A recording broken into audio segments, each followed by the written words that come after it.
Right, अब मैं next question पर आ रहा हूं। हाँ बच्चों, मैं पहले ये भी बता दूं आपको,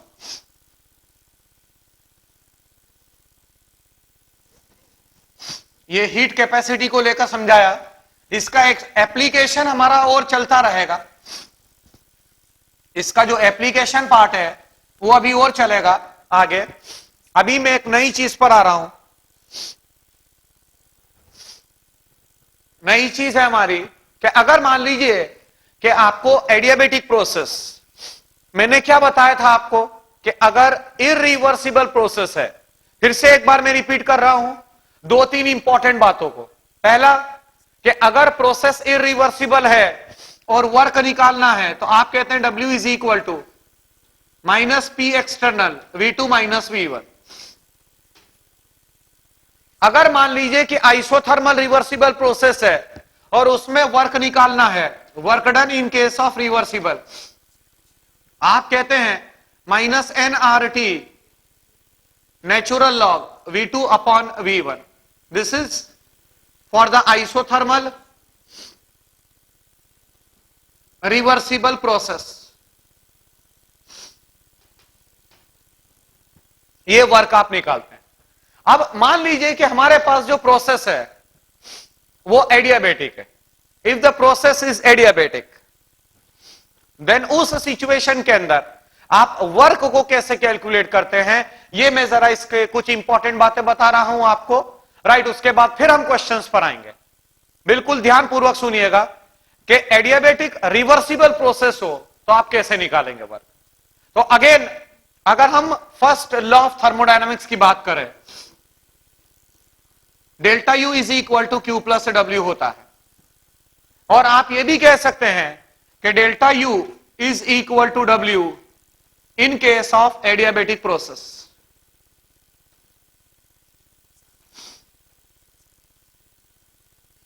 एडियाबेटिक प्रोसेस जहां पर आप कहते हैं Q is equal to 0। Those processes in which there is no any exchange of heat, those processes in which there is no any exchange of heat between system and surrounding are called as adiabatic process। adiabatic process में हमारे को work calculate करना है adiabatic reversible process के अंदर। Right, मतलब चाहे तो आप हेडिंग दे दीजिएगा कि work done in case of adiabatic reversible process. उसके लिए हम क्या करेंगे, अब वो वर्क कैसा भी हो सकता है, एक्सपांशन वर्क भी हो सकता है और कंप्रेशन वर्क भी हो सकता है।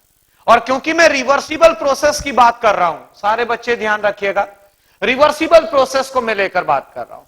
तो रिवर्सिबल प्रोसेस में जो प्रोसेस होता है वो बहुत धीरे धीरे कैरी आउट होता है और बहुत धीरे धीरे कैरी आउट होता है। इट मींस के डेल्टा यू की जगह पर मैं लिखूंगा N into CV into dt। Delta U is equal to, ये मैंने शायद कल आपको ये रिलेशन दी थी कि delta U is equal to N into CV into delta T होता है। यहां पर मैंने लिखा N into CV into D T is equal to minus PDV. Right, किसी एडियाबेटिक रिवर्सिबल प्रोसेस के लिए, फॉर एडियाबेटिक रिवर्सिबल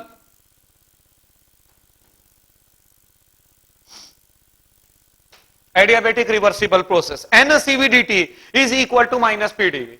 अब समझिएगा, यहां पर P, ये जो P है ये एक्सटर्नल प्रेशर होता है। वर्क में, वर्क जब आप निकालते हो तो एक्सटर्नल प्रेशर, बट क्योंकि प्रोसेस रिवर्सिबल है and because the process is reversible, इसका मतलब यह हुआ कि जो बाहर का प्रेशर है और जो अंदर का प्रेशर है वो ऑलमोस्ट समान बना हुआ है। बाहर का प्रेशर और अंदर का प्रेशर ऑलमोस्ट समान है। इट मींस के यहां पर मैं कह सकता हूं कि P इंटरनल, मैंने IN लिख दिया यहां पर।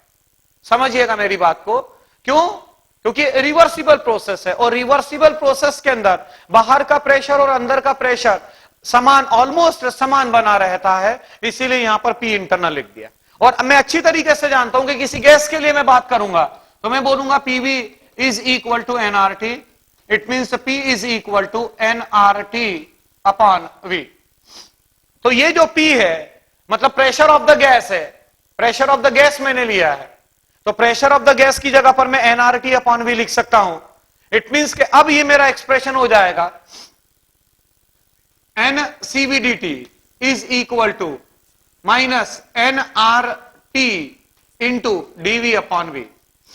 चेक कर लीजिएगा।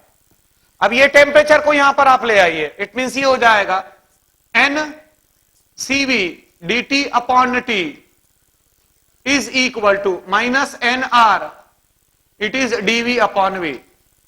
N से N कैंसल आउट हो जाएगा, that is CV/dt upon T is equal to minus R and it is dV upon V।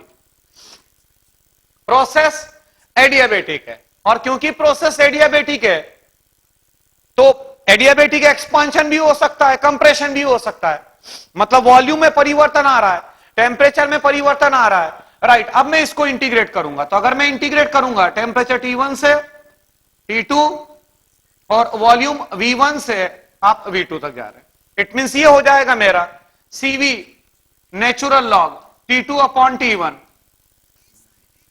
Is equal to minus R natural log V2 upon V1, right. ये minus sign को इधर ले आइए आप, तो minus sign को जब इधर लेकर आते हैं आप, ये माइनस को यहां पर ले आएंगे तो ये हो जाएगा CV natural log T1 upon T2 is equal to R natural log V2 upon V1, right. यहां तक आपने लिख लिया होगा। अब मैं अच्छी तरीके से जानता हूं, कल मैंने आपको एक रिलेशन डिराइव कर कर बताई थी कि CP minus CV is equal to R माना जाता है।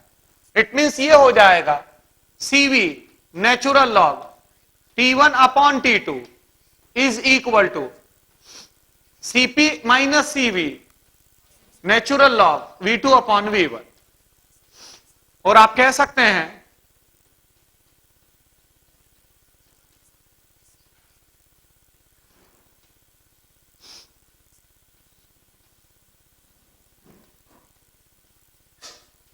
V2 अपॉन V1, और इसी को अगर आप देखेंगे तो लिख सकते हैं CP अपॉन CV माइनस 1, इस तरीके से भी आप लिख सकते हैं natural log V2 upon V1। CP upon CV ये रेशियो होता है जिसको आप गामा से रिप्रेजेंट करते हैं, heat capacity ratio CP upon CV जो गामा से आप रिप्रेजेंट करते हैं, मतलब ये हो जाएगा गामा -1। और सारे बच्चे इस बात को ध्यान में रखिएगा, कहीं पर नोट लगा दीजिएगा कि for gases the value of gamma is greater than 1। For gases the value of gamma is greater than 1। तो गामा -1 ये हो चुका है natural log V2 upon V1, और यहां पर आपका लिखा हुआ है natural log T1 upon T2, right. और इसे ही आप ऐसे भी लिख सकते हैं T1 upon T2 is equal to V2 upon V1 rest to the power gamma -1। ये आपकी एक बहुत ही इंपॉर्टेंट रिलेशन आ चुकी है। T1 upon T2 is equal to V2 upon V1 rest to the power gamma -1। IIT JEE में बच्चों इसका application काफी इसका एप्लीकेशन है। T1 upon T2 is equal to V2 upon V1 rest to the power gamma -1।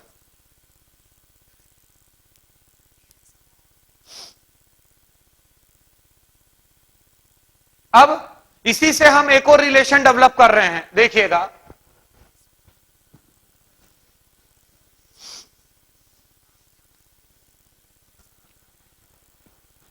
हम कहते हैं P1 V1 upon T1 is equal to P2 V2 upon T2, right. और मैं ये भी कह सकता हूं, ये कहां से आया, ये हमारा कंबाइंड गैस इक्वेशन है,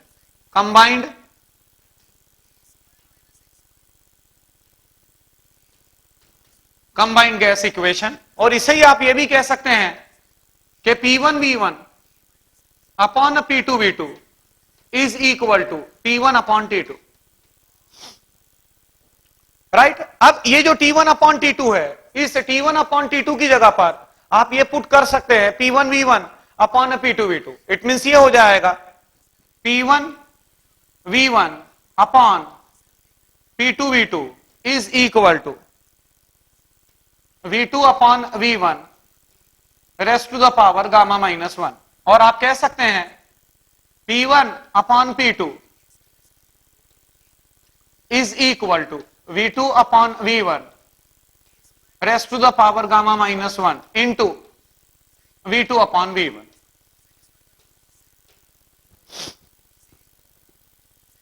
राइट, चेक कर लीजिएगा।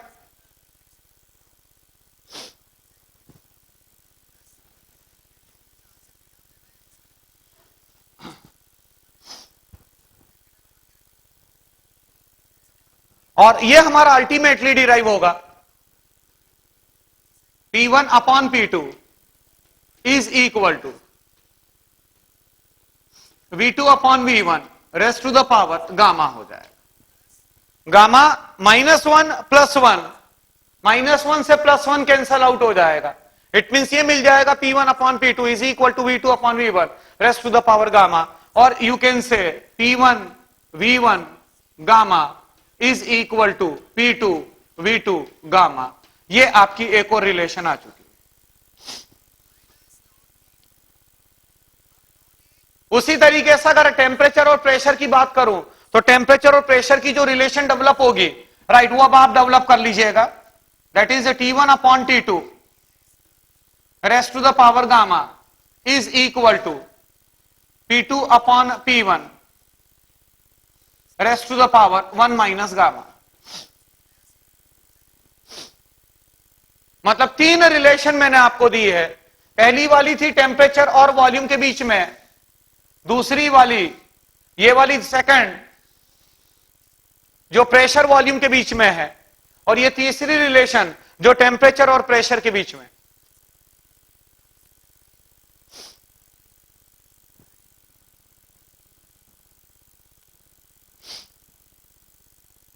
राइट, अच्छी तरीके से आप चेक कर लीजिए।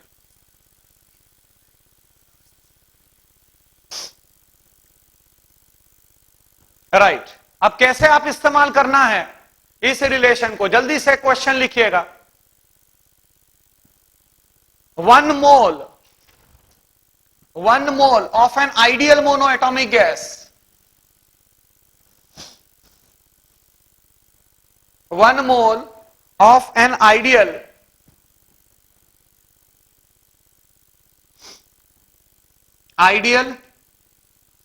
monoatomic gas undergoes expansion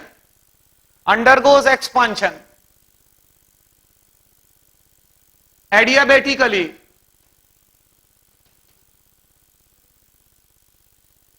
and reversibly.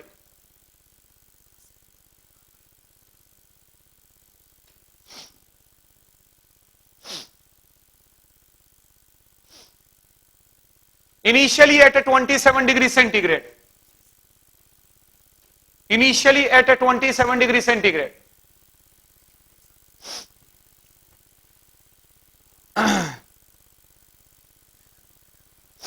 From a volume of 10 decimeter cube to 20 decimeter cube.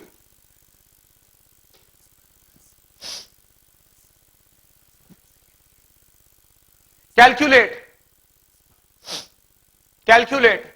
Q, W, delta U and the delta H during the process.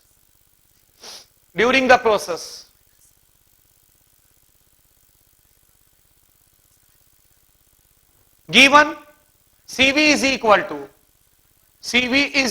to 3R upon 2. Given the CV is equal to 3R upon 2.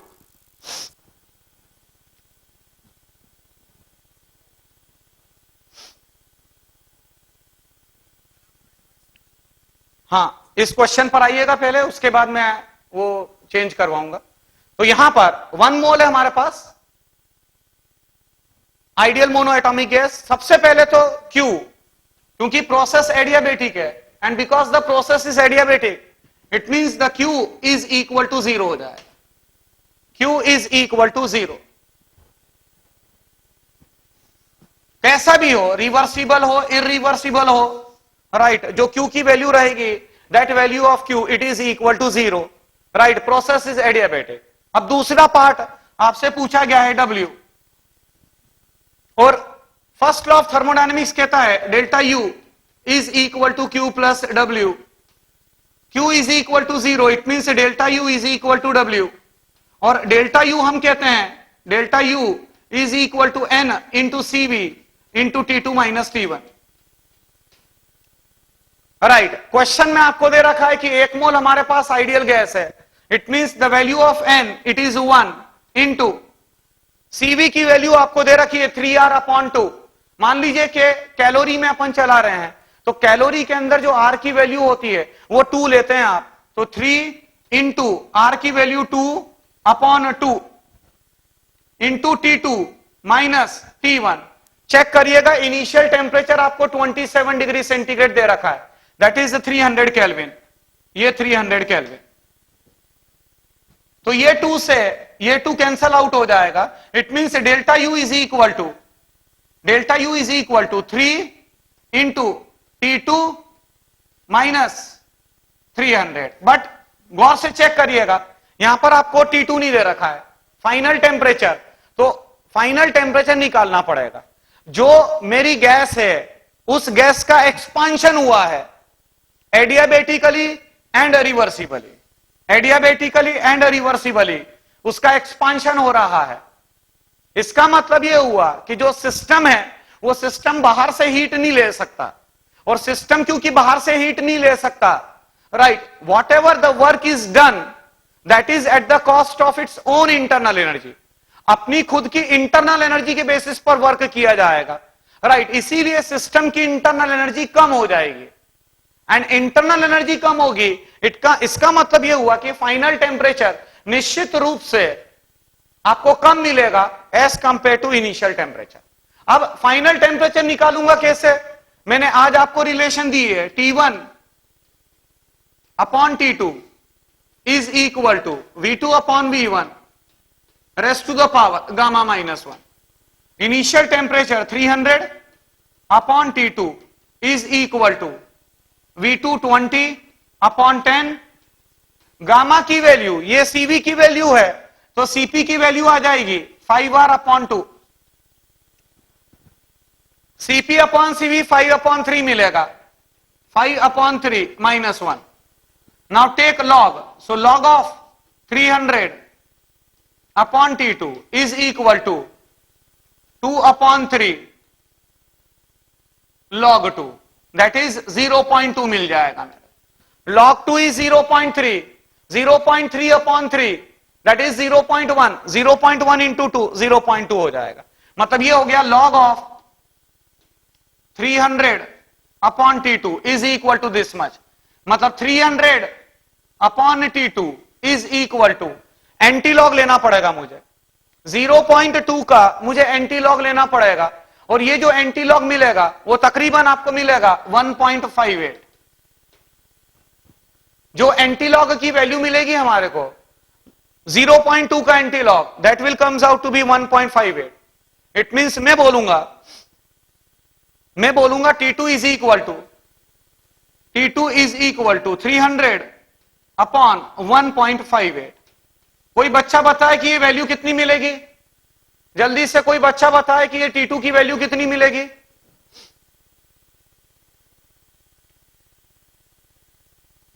मेरी calculation के हिसाब से ये 180 190 के आसपास मिलनी चाहिए। Very correct, very correct, मतलब अप्रोक्सीमेटली इट इज 189.8, मतलब 190 ले सकते हैं आप, 190 केल्विन आपने लिया।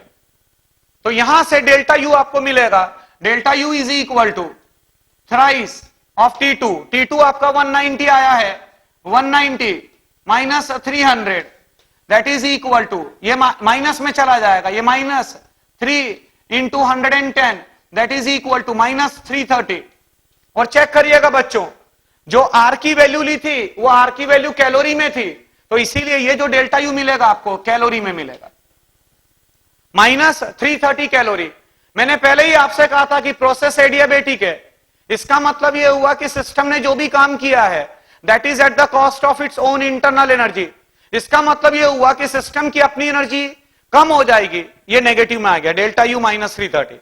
अच्छा, अब आपने कहा delta U is equal to W, तो delta U is equal to W, तो जो डब्ल्यू है वो डब्ल्यू भी इतना ही रहेगा, मतलब ये W is equal to -330 calorie.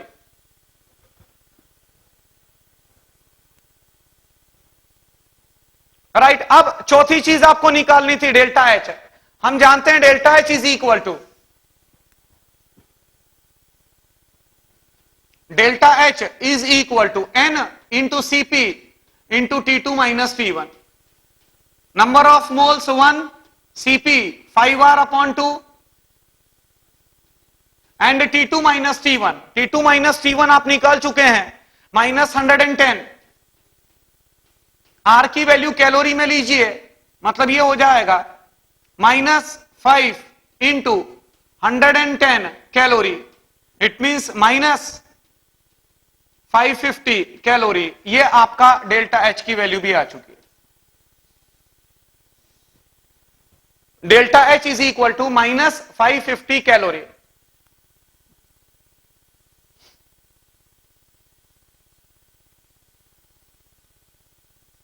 Right, और एक करेक्शन करिएगा बच्चों, एक क्वेश्चन मैंने करवाया था, चेक करिएगा, जिसमें एक रूम था, उस रूम के डायमेंशंस दे रखे थे